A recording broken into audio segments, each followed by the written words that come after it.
Man kan dele ondskab op i 3 grupper. Det metafysiske onde, hvilket betyder, at det onde er et træk ved verden. Ondskaben er altså en del af jorden. Så er der en undergruppe, der hedder det naturlige onde, som er den ondskab, der kommer fra naturen, altså for eksempelvis sygdom eller naturkatastrofer. Til sidst er der det moralske onde, som er den ondskab, mennesket påfører andre. Der er altså en intention bagved. Det moralske onde er noget, det er noget, der ikke kan lade være med at ske, fordi mennesket, for eksempel, man kan dele det moralske onde op i 4 undergrupper. Man kan være det, der hedder dæmonisk ond. Man ser ikke det onde som det onde. Man gør det, fordi man har det godt med det, man gør. For eksempel sadister. Man kan godt lide at udføre smerte på andre mennesker. Så kan man være instrumentel ond. Der bruger man det onde som et middel. Man er godt klar over, at det man gør er ondt, men man gør det for at opnå noget bedre. Så kan man være idealistisk ond. Her er man ikke klar over, at det man gør er ondt, fordi man er så overbevist om, at man gør det for noget bedre. Altså man følger en ideologi. Så kan man være dum ond, som er en ondskab, der fremkommer, fordi man er ureflekteret over de handlinger, man laver. Hannah Arendt, hun dækkede retssagen mod Adolf Eichmann i 1961 for New York Times, og hun har så beskæftiget sig med den undergruppe, der hedder dum ondskab. Arendt beskriver den dumme ondskab som banal, overfladisk og ureflekteret.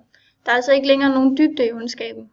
Hun beskriver, at dumheden er farligere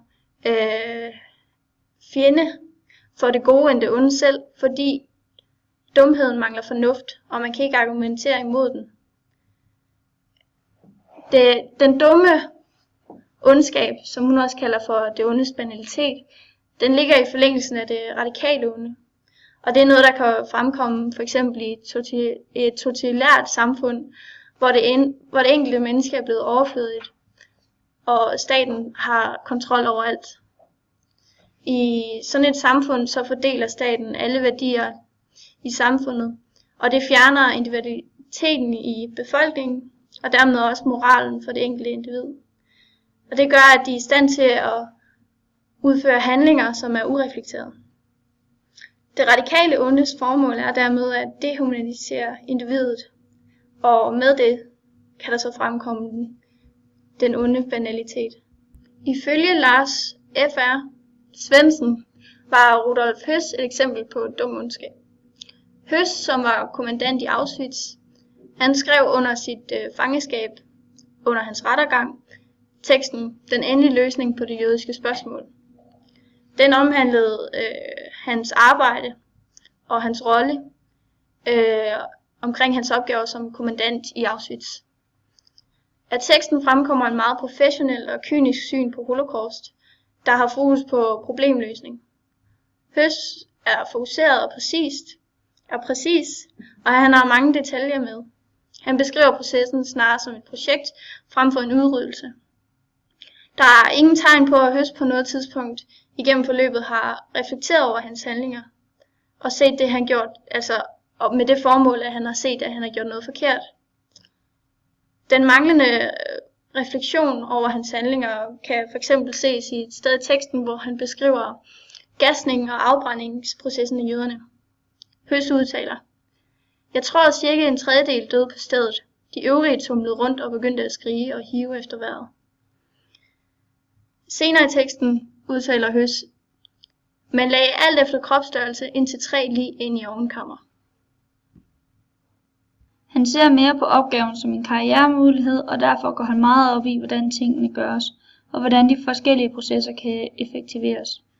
Han nævner på side 188, at udstødningsgassen i transporten ud til lejrene ville være for svært med de store mængder af jøder, som skulle henrettes, og kolilte ville være for besværligt at skaffe. Han er altså meget fokuseret på, at alt skal kunne klares uden besvær og være effektivt. Det ses også på når de endelig finder frem til en passende gas, altså cyklon B, på side 190, som derfor bliver hurtigt brugt. Svendsen ville hævde, at den manglende refleksion hos Høs markerer, at der er tale om dum ondskab. Høs følger sine ordre fra sin overordnede, uden tegn på, at han reflekterer over et andet alternativ.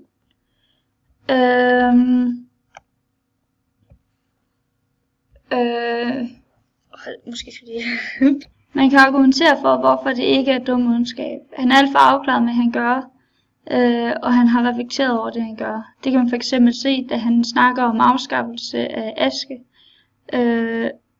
og da vagterne ikke må høre de skrigende, døende jøder, fordi at de netop ved, at det ikke er godt, det de gør. Dumme onde mennesker vil også angre, efter de er blevet retsforfulgt.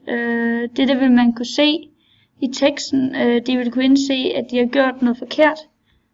Og der vil derfor ikke være nær så mange detaljer i teksten omkring udryddelsen af jøderne, som der er i den her tekst. Han virker derudover også nysgerrig og ivrig efter forbedring, ligesom en psykopat. Der er altså ingen empati til stede. Et dumt ondt menneske vil ifølge Arendt ikke være fornuftigt, man vil ikke kunne tale person til fornuft, og de er defensive. Ligesom når en person bliver sur, de lader følelserne styre dem. Høs viser ingen følelser og prøver på ingen måde at forsvare det, han gør.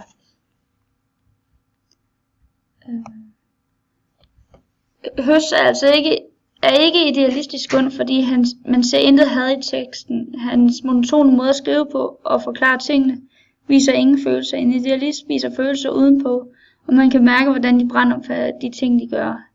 Høs viser på ingen måde et had til jøderne eller glæde over at dræbe dem, kun nysgerrighed. Hitler er for eksempel idealistisk ond, og han er styret af sit had til jøderne. Men en person, der er styret af følelserne, vil aldrig nå lige så langt i virkeligheden. Er Høs måske derfor en farligere person end Hitler. Høs er heller ikke dæmonisk ond, fordi han ikke føler nogen glæde ved at gøre tingene. Han kunne lige så godt have lavet et helt andet arbejde og prøvet på at effektivere de forskellige processer inden for det stykke arbejde, og han ville have gjort det med lige stor glæde og nysgerrighed. Igen viser han ingen følelser. I stedet kunne han være instrumentel ond, fordi han ser det her som en karrieremulighed. Han gør det for at opnå noget, og han har fået et stort tilbud, og det tager han selvfølgelig imod, specielt fordi at det inddrager, at han skal effektivere en masse forskellige processer. Man ser flere gange, at han nævner, at han ikke bliver inddraget i nogle af de store beslutninger, og grund til, at han nævner det hver gang, kan være, at det irriterer ham af, at han ikke bliver inddraget, fordi han ikke er nær så meget med. Ifølge Svendsen skulle Høs være juridisk skyldig, men ikke moralsk skyldig, fordi han har været i pligt.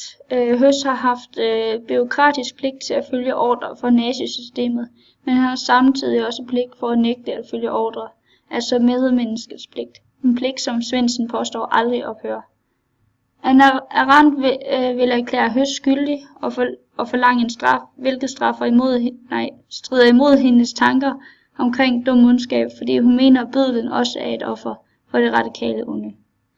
Vi mener, at han skal straffe, både fordi vi ikke mener, at han er dum ond, men har været klar og reflekteret over sine handlinger. Derimod burde hans psyke undersøges, fordi der tydeligvis er nogle psykopatiske træk, og da der skal være forskel på, hvordan man straffes, om man er syg eller rask.